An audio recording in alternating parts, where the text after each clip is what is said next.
Good morning, Nikki. Are you there? Good morning. Yes, thank you. Nikki, the weather plays a big part in the sea life of Australians, especially those living in Perth.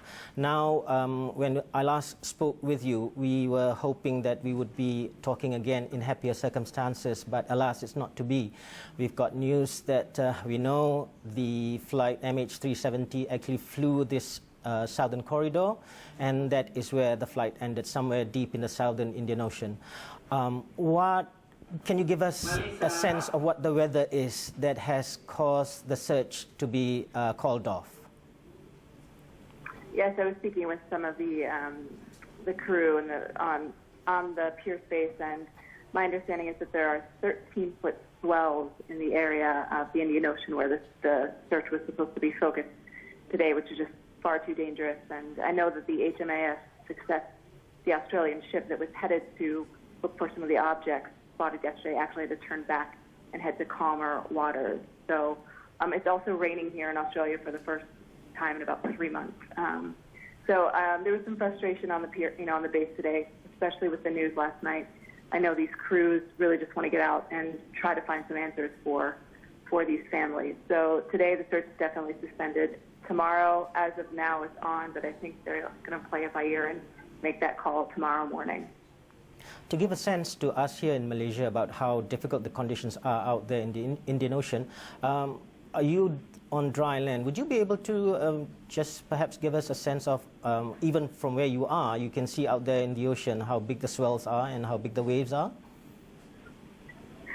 Well, we had two of my colleagues were on one of the P3 flights yesterday, and which flew as low as 200 feet, and he told me that you could see some of the waves and the power of the water. It's one of the deepest parts of the Indian Ocean, and some people today were saying that these waves there's a storm coming in, and these waves were extremely dangerous and powerful. And also, unfortunately, that obviously this means any debris that's out there is probably moving quickly and being more spread out.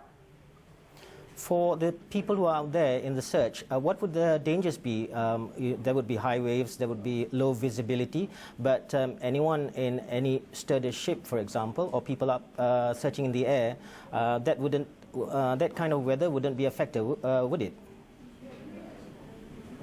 I'm sorry. Well, I think it will affect the ship. The waves were far too strong. It had to turn around, so dangerous for the ship to even go to where they need to be. So the safety of the crew, I think, is one consideration. And for the flights, I think also just the wind and the sort of power of the wind, especially because they have to go so low to the water.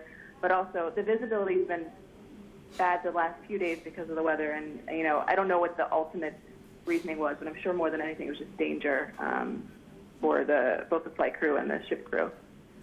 Inmarsat satellite data has shown roughly where the track of the aircraft was, but the difficulty for the searchers would be to pinpoint exactly where the plane landed, and what would the search at this point be, because we know roughly where it is, but the track, but not exactly where it is. What kind of searches would be carried out once the weather clears? They'll continue to search the area that they've narrowed down. They basically make that area into a grid and take one portion of it a day.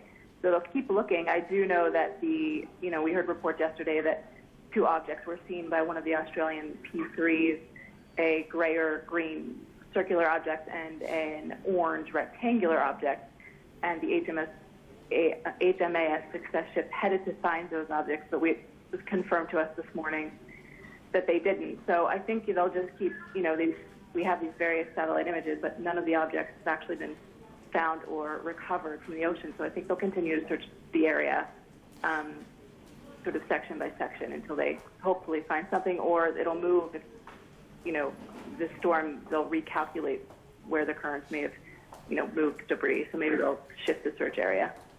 Reports have been coming in about objects and debris being sighted here and there. Is the focus of the day for the press contingent in Perth today, the expectation to see a ship come in to show whatever debris there is and to confirm its origins? That's the hope, of course. Everyone here, as you know, we are waiting here in Perth for the presser happening in Malaysia at 12:30 to hear what will be said. The hope here is that one of these flights or one of these aircraft or one of these ships will, in fact, find some debris. We've heard that they've spotted wood panels, and it was confirmed there were some sort of wood panels on the flight, but it could have come from another ship as well. So there's going to keep looking, but no debris has been recovered yet, so no way of knowing, yet for sure if that's where the plane is.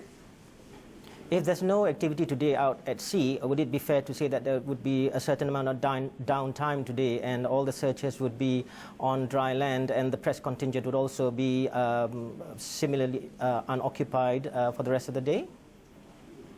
Yes, that's correct. It's fairly quiet here now, and we're all just waiting for the press conference where you are.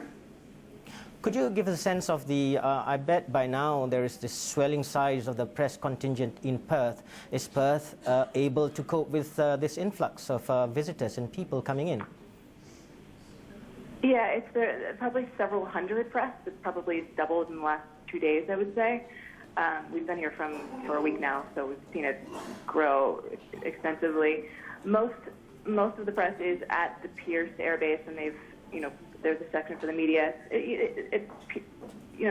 Perth seems to be able to accommodate everyone so far, and the Pierce Air Base has been very accommodating to taking people out to see planes taking off, and AMSA has been good at answering questions. So far it's okay, but it's extremely crowded, I will say, in the media area. I would think MH370, the airline, would already be making moves to book hotel rooms and lodging facilities to place family members who would be brought to Perth for the next part of the search. Do you have any sense of whether Perth has got enough facilities and rooms to accommodate everyone? That's a good question. I mean, it's a fairly sizable city and has quite a few hotels, but a lot of people, a lot of family and family members. So I think it'll be, and already a lot of press here, so I'm sure it'll be tight, but hopefully, that has been handled in advance. Hopefully someone planned in advance and has space for any families that will be flown here. For most of the media today, Nikki, especially ABC, what is the plan for the day? Just a lot more waiting, or there would be other press conferences that would be going on, which you know of in Perth? We don't know of any press conferences happening here.